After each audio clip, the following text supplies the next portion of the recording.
1789 সাল। খ্রিস্টান ধর্মকে ত্যাগ করে ফ্রান্সের মানুষরা আধুনিক চিন্তা চেতনাকে গ্রহণ করছে, করার কারণে তাদের মধ্যে নতুন ধরনের এক ধরনের জাগরণ তাদের মধ্যে তৈরি হয়েছে। এইটা দেখে প্রভাবিত হয়েছে কে? হীনম্মন্যতায় ভুগছে ওই সময়কার যে খলিফা ছিল, তুর্কি খলিফা তৃতীয় সেলিম। সে ক্ষমতায় আসার পরে দেখেন কি লিখছি আমি এখানে, যখন সে ক্ষমতায় আসে নাই, সে কেবল এক প্রিন্স ছিল। আপনারা দেখতে পাচ্ছেন, দেখা যাচ্ছে এখানে, লক্ষ্য করেন যে যখন সে ছিল রাজপুত্র, তখনও সে সুলতান হয় নাই এখনো।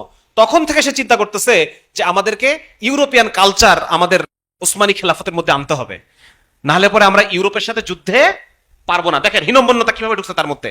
তারপরে সে কি করলো, যখন সে ক্ষমতায় আসলো তখন সে ফ্রান্সের সৈন্যবাহিনী, ফ্রান্সে তখন বললাম কেবল নতুন ধরনের একটা সরকার তৈরি হয়েছে, তারা উন্নতি করতেছে, এটা দেখে তার মাথাটা খারাপ হয়ে গেল। সে তখন ফ্রান্সের সেনাবাহিনীর অনুকরণে উসমানের যে আর্মি, সে আর্মিকে নতুন ভাবে সে ঢেলে সাজানোর চিন্তা ভাবনা শুরু করলো। এবং সেই জন্য সে কোথা থেকে লোক নিয়ে আসলো, সে ফ্রান্সের অফিসারদেরকে নিয়ে আসলো এদেরকে ট্রেনিং দেওয়ার জন্য। বুঝতে পারছেন কিভাবে ধ্বংস হয়? ফ্রান্সের লোক নিয়ে আসছে নিজেদের আর্মিকে ট্রেনিং দেওয়ার জন্য। আচ্ছা, 2 নম্বর হচ্ছে রাশিয়াতে একজনকে ট্রেনিং প্রাপ্ত এক লোক, তাকেও সে সেনাবাহিনীর সংস্কারের কাজে লাগাই দিছে। 3 নম্বর, সে ইউরোপের অনুকরণে ইউরোপের বিভিন্ন বিশ্ববিদ্যালয়ে যেমন বিভিন্ন ধরনের সাবজেক্ট পড়ানো হয়, এই খলিফা সেলিম সেও বিভিন্ন বিষয় তখন ধর্মের চাইতে বেশি গুরুত্ব দিয়ে, ইসলামের চেয়ে বেশি গুরুত্ব দিয়ে তখন সে রাজনীতি, কূটনীতি, এই সেই বিভিন্ন রকম সেকুলার বিষয় এক্সপার্ট তৈরি করার জন্য সে বিশ্ববিদ্যালয়ে শিক্ষা দেওয়া শুরু করলো। দেখেন শুধু তাই না, সে উসমানী সালতানাতের বহু তরুণকে কোথায় পাঠালো? বিদেশে পড়তে পাঠালো। দেখেন কোথায়? লন্ডন, প্যারিস, ভিয়েনা এবং বার্লিন, এই সমস্ত জায়গায় এদেরকে পড়তে পাঠাইছে।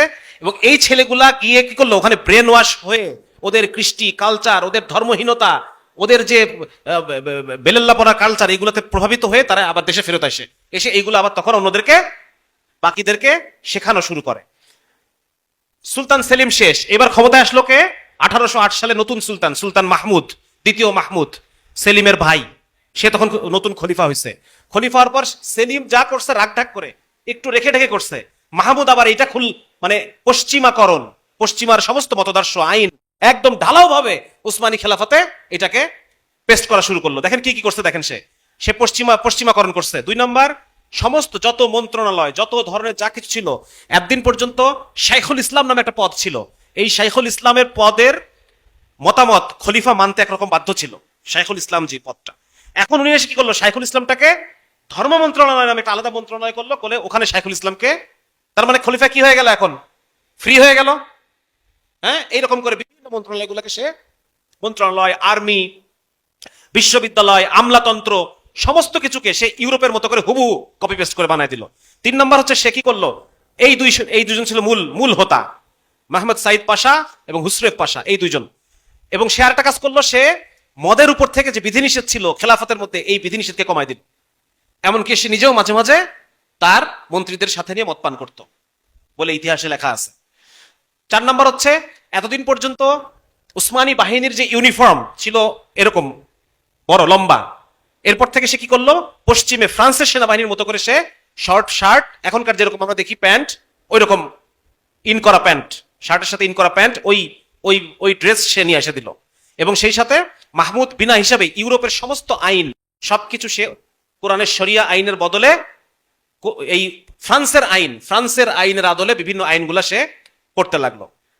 এরপরে যখন মাহমুদ মারা গেল, মাহমুদ মারা যাওয়ার পরে তখন নতুন যিনি খলিফা আসলো, সুলতান আব্দুল মাজিদ ফার্স্ট আব্দুল মাজিদ ক্ষমতায় এসে তখন নতুন একটা তানজিমাত নামে নতুন এক ধরনের সংস্কার উনি করে ফেললেন। তানজিমাত, এটা কত সালে?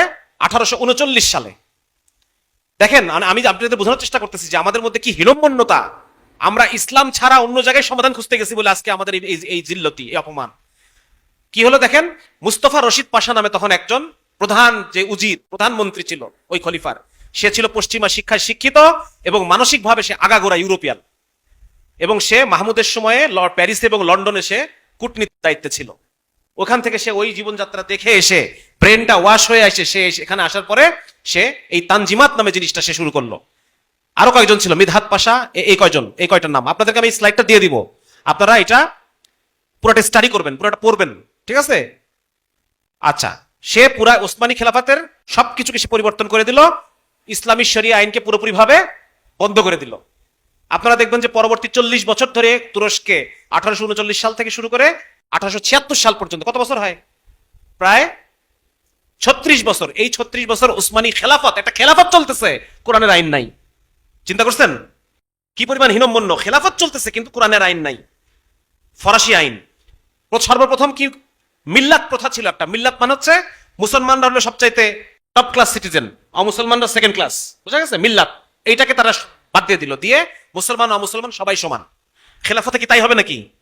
সবাই সমান? এই সব সমান করে দিল। 2 নম্বর হচ্ছে ধর্মীয় শিক্ষার তুলনায় সেকুলার শিক্ষাকে অধিক গুরুত্ব দেওয়া হলো।